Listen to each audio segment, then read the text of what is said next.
Hello दोस्तों, स्वागत है आपका एक नई वीडियो में। तो आज की ये वीडियो मेगा प्रोजेक्ट से रिलेटेड होगी। 2022 ऑलमोस्ट अब अगले 3 महीनों में खत्म होने वाला है। इस साल इंडिया के अंदर कुछ नए मेगा प्रोजेक्ट्स लॉन्च हुए, कुछ खत्म हुए। शायद अगले 3 महीनों में भी कुछ ना कुछ नए प्रोजेक्ट्स खत्म होंगे, लेकिन इस साल कोई बात पाकिस्तानी प्रोजेक्ट्स की हमने नहीं की। और फॉर्चुनेटली मुझे रिसेंट में कुछ ऐसे प्रोजेक्ट्स मिले हैं जो इस साल पाकिस्तान के अंदर शुरू हुए। तो आज के इस वीडियो में यही करेंगे। इंडिया के इस साल के मेगा प्रोजेक्ट्स का कंपैरिजन मैं करूंगा पाकिस्तान के मेगा प्रोजेक्ट्स के साथ। प्रोजेक्ट्स पूरी तरह से सिमिलर नहीं होंगे, ये बात मैं बता दूं, लेकिन हाँ, आपको ये जरूर पता लगेगा कि कैसे प्रोजेक्ट्स 2022 में पाकिस्तान के अंदर शुरू किए गए हैं। हेलो दोस्तों, मेरा नाम है दीपक, आप देख रहे हैं इनक्रेडिबल फॉर यू। तो आइए शुरू करते हैं।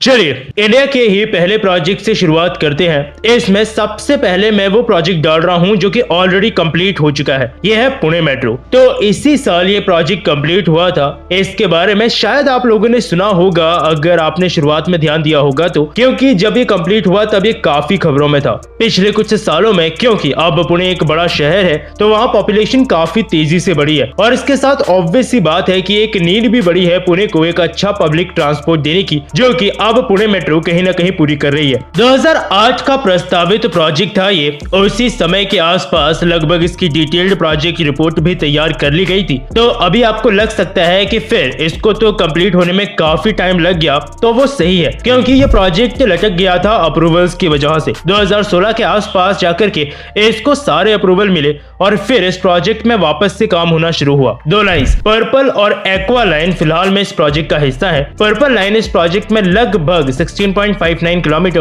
और एक्वा लाइन लगभग 14.66 किलोमीटर लंबी है। बीते मार्च में पर्पल लाइन और एक्वा लाइन का एक छोटा सा सेक्शन जनता के लिए इस प्रोजेक्ट में खोल दिया गया है, यानी एक छोटे सेक्शन से प्रोजेक्ट को शुरू किया गया है। एक तीसरी लाइन की भी प्लानिंग इसमें है जो कि 23.33 किलोमीटर के आसपास हो सकती है। लाइन 3 को पब्लिक प्राइवेट पार्टनरशिप के तहत इंप्लीमेंट करने का सोचा गया है। 18 दिसंबर 2018 को इसका फाउंडेशन स्टोन रखा जा चुका है और काम अभी फिलहाल में इस प्रोजेक्ट के अंदर चल रहा है। चलिए अभी चलेंगे अपने फेवरेट फ्रेंड कंट्री के पास जिनका नाम है पाकिस्तान, और वहां से मैं प्रोजेक्ट लेके आया हूं कराची रेड लाइन बस ट्रांजिट सिस्टम। तो सबसे पहले आपको ये बता देता हूं कि BRTS जैसे सिस्टम्स क्या होते हैं। BRTS असल में रैपिड ट्रांजिट सिस्टम्स इनको बोलते हैं। एक सिंपल सी चीज इमेजिन करो कि एक सिटी है जहाँ पे पॉपुलेशन बहुत ज्यादा नहीं है, सिटी के पास बहुत ज्यादा पैसा भी नहीं है, लेकिन एक अच्छे पब्लिक ट्रांसपोर्ट की जरूरत है। तो अच्छे पब्लिक ट्रांसपोर्ट में क्या आता है कि अच्छी बसेस चला दें या फिर मेट्रो जैसे सिस्टम शुरू कर दें, लेकिन वो महंगा होता है। तो BRTS असल में एक प्रॉपर डेडिकेटेड रूट बना देते हैं बसेस के लिए। ये नॉर्मल बसेस जैसी नहीं होती, थोड़ी ज्यादा बेहतर होती है, ज्यादा कैपेसिटी होती है, थोड़ी ज्यादा लग्जूरियस भी होती है और एक अच्छा पब्लिक ट्रांसपोर्ट होता है। और पाकिस्तान के अंदर ऐसे सिस्टम्स ऑलरेडी अवेलेबल हैं, और एक और बन रहा है कराची के अंदर रेड लाइन बस सिस्टम, जिसमें ऑलरेडी इस वक्त काम शुरू हो चुका है। अभी फिलहाल सोचा गया है कि 2 से 3 साल के अंदर प्रोजेक्ट को पूरी तरह से कंप्लीट कर दिया जाएगा। जहां तक मुझे पता है शायद 2 फेजेस में इस प्रोजेक्ट के अंदर काम किया जा रहा है। जो प्रोजेक्टेड राइडरशिप है इस प्रोजेक्ट के लिए एक दिन में वो अभी के हिसाब से 1.5 से 2 लाख के आसपास है। क्या नंबर एग्जैक्टली रहता है ये तो बाद में ही वैसे पता लग पाएगा, लेकिन सही है। BRTS जैसे प्रोजेक्ट पाकिस्तान जैसी कंट्री के लिए ज्यादा बेहतर है, क्योंकि शायद मेट्रो जैसा प्रोजेक्ट इतना फीजिबल नहीं है। लाहौर मेट्रो भी अभी फिलहाल में तो बहुत ज्यादा सक्सेसफुल नहीं रही, जिस वजह से BRTS सिस्टम अच्छा ऑप्शन बन जाते हैं। चलिए अगले प्रोजेक्ट की तरफ चलते हैं, और ये इंडिया के अंदर अभी अभी आया है तो कवर कर ही लेते हैं, और वो है 5G कनेक्टिविटी। लॉजिकली जैसे देखा जाए, ये बोला जाए तो शायद हाँ, हम दुनिया के मुकाबले इस चीज को इम्प्लीमेंट करने में कहीं ना कहीं थोड़ा सा पीछे रहे हैं, लेकिन अभी फिलहाल अब फाइनली इंडिया में 5G आ चुका है, और वो भी इंडिया का खुद का indigenously developed 5G technology. 5G है क्या, शायद ये तो मुझे बताने की जरूरत नहीं पड़ेगी, आप सबको पता होगा। मोबाइल फोन्स के लिए इस सर्विस को अभी कुछ समय पहले ही हमारे प्रधानमंत्री मोदी जी ने कुछ सिलेक्टेड सिटीज के अंदर लॉन्च किया है। मैं उन सारी ही सिटीज के नाम स्क्रीन पे लिख दूंगा, और अभी सोचा यही जा रहा है कि 2024 तक हम इसे पूरी कंट्री के अंदर एक्सपेंड करने में कामयाब रहेंगे। एयरटेल ने फिलहाल में इस वक्त इसे कमर्शियली स्टार्ट कर दिया है, जियो ने भी बीटा ट्रायल्स वगैरह शुरू कर दिए हैं। और इसमें एक चीज जो खासकर प्राउड करने वाली बात थी वो ये है कि निर्मला सीतारमण जी ने भी ये बोला कि 5G टेक्नोलॉजी इंडिया के अंदर जो लॉन्च की गई है वो सबसे अलग खड़ी होती है। इंडिया चाहे तो 5G इंफ्रास्ट्रक्चर दूसरी कंट्रीज को भी दे सकता है और हमारा 5G कहीं से भी इम्पोर्टेड नहीं है, ये हमारा बनाया गया खुद का प्रोडक्ट है। खैर आप बताइएगा कमेंट सेक्शन में जरूर, आपने ट्राई किया क्या इंडिया का 5G, और अगर हाँ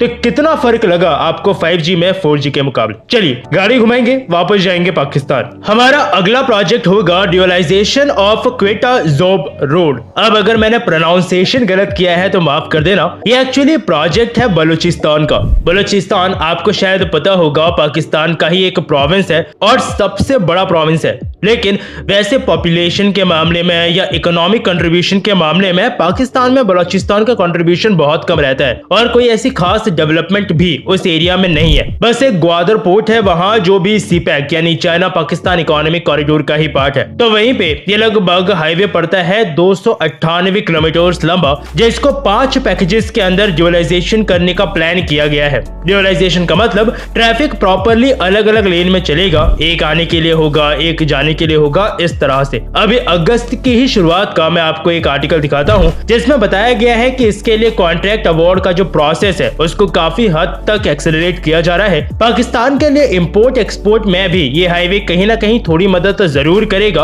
और सबसे इंपॉर्टेंट चीज कि जो लेफ्ट आउट एरिया है जैसे कि बलूचिस्तान, उसको सर्व करने में, उसको थोड़ा आगे बढ़ाने में ये मदद जरूर करेगा। चलिए अगले प्रोजेक्ट को पकड़ेंगे और ये है इंडिया के अंदर हमारी next generation Vande Bharat train. Vande Bharat train के बारे में आपको ये पता होगा शायद कि ये सेमी हाई स्पीड ट्रेन थी और 2019 में इन ट्रेन ने अपनी पहली सर्विस देनी शुरू की थी, लेकिन तब से सिर्फ 2 ही रूट्स पे ये ट्रेन चलती थी। और अभी कुछ ही समय पहले नेक्स्ट जनरेशन की 2 नई वंदे भारत ट्रेन को गांधीनगर से मुंबई सेंट्रल और हिमाचल से न्यू दिल्ली के बीच में शुरू किया गया है। मेक इन इंडिया इनिशिएटिव के तहत ही इंटीग्रल कोच फैक्ट्री चेन्नई के अंदर ही इन ट्रेन को डिजाइन और मैन्युफैक्चर किया गया है। और लॉन्ग रन में वैसे ये विजन है कि जितना हो सके इंडिया के मैक्सिमम रूट्स को इन ट्रेन के थ्रू कवर कर लिया जाए, क्योंकि स्पीड के मामले में ऊपर से इंडिजीनियसली मेड टेक्नोलॉजी है, जिस वजह से इंपोर्ट होने वाले ट्रेन के मुकाबले भी ये कहीं ना कहीं सस्ती पड़ती है। नई शुरू हुई second generation Vande Bharat train हमें आने वाले समय में और ज्यादा देखने को मिलने वाली है। और प्लानिंग तो ये भी है कि आने वाले कुछ ही सालों में 400 नई वंदे भारत ट्रेन को बनाया जाए। वैसे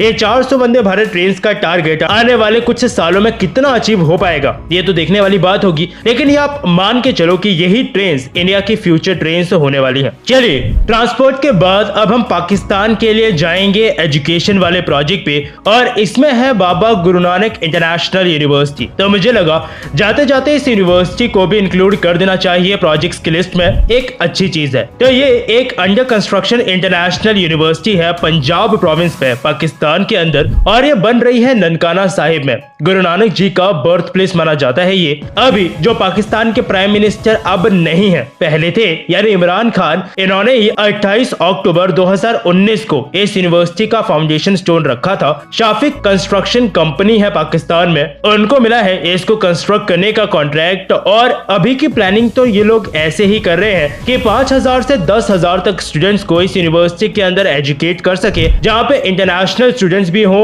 almost from all over the world. इसका जो स्टार्टिंग प्लान था या कहूँ अभी भी है वो यही कि वो लोग इसको ऑक्सफोर्ड और कैम्ब्रिज जैसी यूनिवर्सिटीज की लिस्ट में देखना चाहते हैं। लगभग 6 बिलियन रुपीस का खर्चा प्रोजेक्ट में बताया जा रहा है, पाकिस्तानी रुपीस की ही बात कर रहा हूँ। बाकी देखते हैं प्रोजेक्ट क्या लिटरली जैसा इमेजिन किया गया है ड्रीम्स में वैसा ही सच में पूरा होके निकलता है या नहीं। तो बस ये कुछ प्रोजेक्ट्स हैं जिनके बेसिस पे मैंने दोनों ही कंट्रीज को कंपेयर किया है। कंपैरिजन आइडियली ये है नहीं, मेरा टारगेट यही था कि आपको दोनों कंट्रीज के कुछ प्रोजेक्ट्स के बारे में बता दूं जो मैंने कंपैरिजन करके अचीव कर लिया। वीडियो कैसी लगी कमेंट सेक्शन में जरूर बताइएगा। वीडियो पसंद आई हो तो लाइक और शेयर जरूर करना। मुझसे और कुछ कहना चाहते हैं तो आप मुझसे ट्विटर पे जुड़ सकते हैं, यह मेरी ट्विटर आईडी। फिर मिलूंगा आपसे एक और नए इंटरेस्टिंग टॉपिक की एक नई वीडियो के साथ। तब तक के लिए अलविदा।